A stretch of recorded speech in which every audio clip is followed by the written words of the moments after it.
Calling this by the title, For About 5 Years. Here we go. For about 5 years, when I was studying for a degree, I looked out at a distant mountain from my window. It wasn't really a mountain, it was more the end of a mountain. That is, the ridge that came in from the east bowed down toward the ground and beyond that did not rise again. I figured from that drop off, you could probably see quite a ways, at least across the valley beyond, or whatever was out there. For all I knew, that was just the coming down to earth of all elevation. And from there, it wasn't really all that far to the edge of everything. Not really. I had my own privatized local version of the famous Saul Steinberg New York City as center of the world print. I was in an old farmhouse just west of the Smokies Park, but I knew that Kansas and Japan were out there somewhere. At the least, I figured there would be some kind of mountain transition point up there from one kind of world to another. I figured it was time to go see it. I could have looked at a map to find an old road over that way, at least to get a lot closer to the mountain before ascending. But like the mathematician John Nash, I like to get to my results from scratch. I like to earn and certify every step along the way.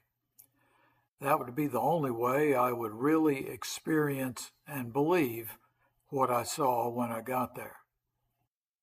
And so I got my dog and we set out from the house.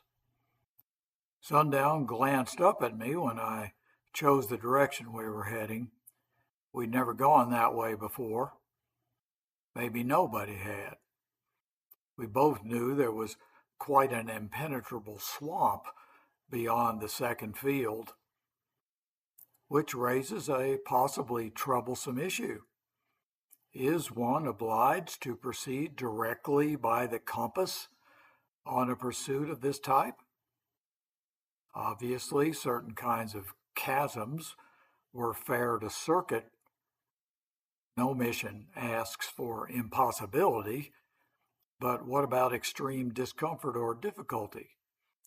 Can you just go around? Is that part of the earning? Might there be something in the direct process that tells you the true meaning of such pursuits? We headed for the swamp. So after 3 hours, I was still within a mile of the house.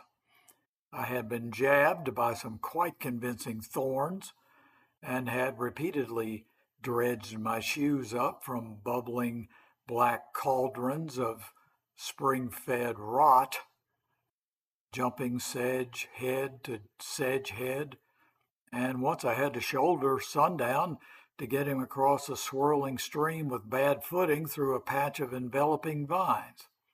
But now we were at the base of the mountain, and there was no road over there that would have helped me get to that place some other way. And that put me way ahead of the time on the edge of Albuquerque when I decided to walk through the flat desert to a distant mountain. And after 3 hours, the mountain looked about as far away as at the beginning, if not farther.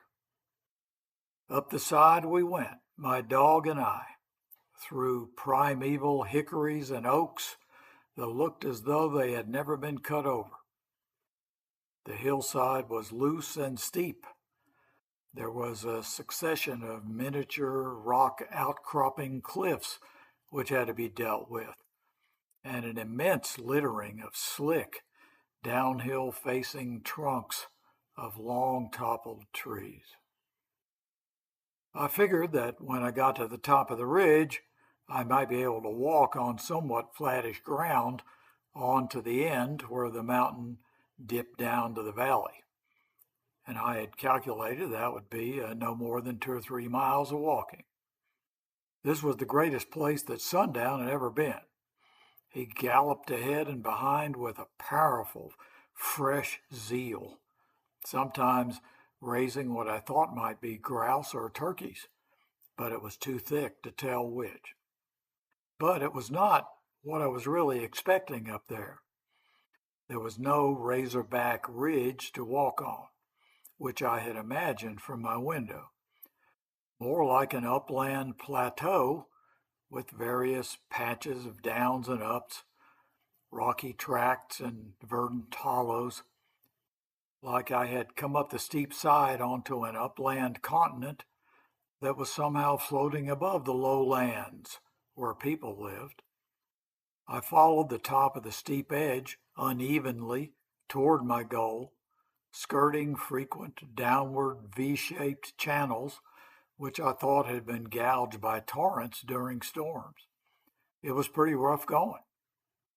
After a rather long while, we got to where the ground sloped gently off. Any way forwards dropped downwards, and backwards was back up. I figured that had to be it. That's where the mountain sloped off as seen from my window. But I couldn't see anything except the trees and the ground in front of me. Couldn't see out over the valley or whatever flatter place was out there.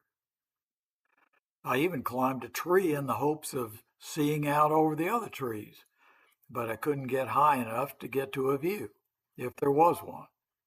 Sundown was pretty curious about the whole enterprise by this time, going all that way through utter wilderness hell just to climb a tree.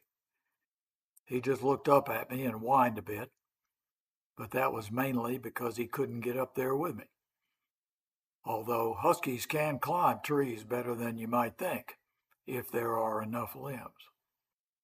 The time had come to call it a completed quest, uncertain as it was, and cycle back home.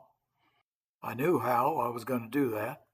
Simply walk back down the side of the slope until I hit flat land, and then go due north until I hit the big east-west highway and return alongside that. That's what I did.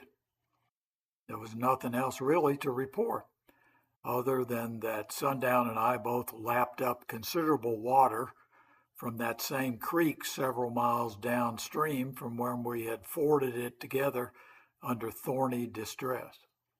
The main effect of that was that Sundown spent the night with great interest, watching me barf my guts out. Some kind of beaver fever from the creek water, I later learned. Only lasted a few hours. Dogs immune. But the dogs do find it fascinating when another creature is so afflicted. This was back in the day when I, at least, didn't know to carry water into a wilderness trek. I had Snicker bars, but no water. I had had reservations about drinking from the stream, but I did it anyway. Not again. I don't think I would have done it, except Sundown was lapping up the fresh water with such vigor and enthusiasm. I have never known quite what to conclude from all this. Maybe something about the hard way versus the easy way. Maybe just sometimes you can see further from far off, looking out your window, than from close up. But still, that's not a reason to stay home.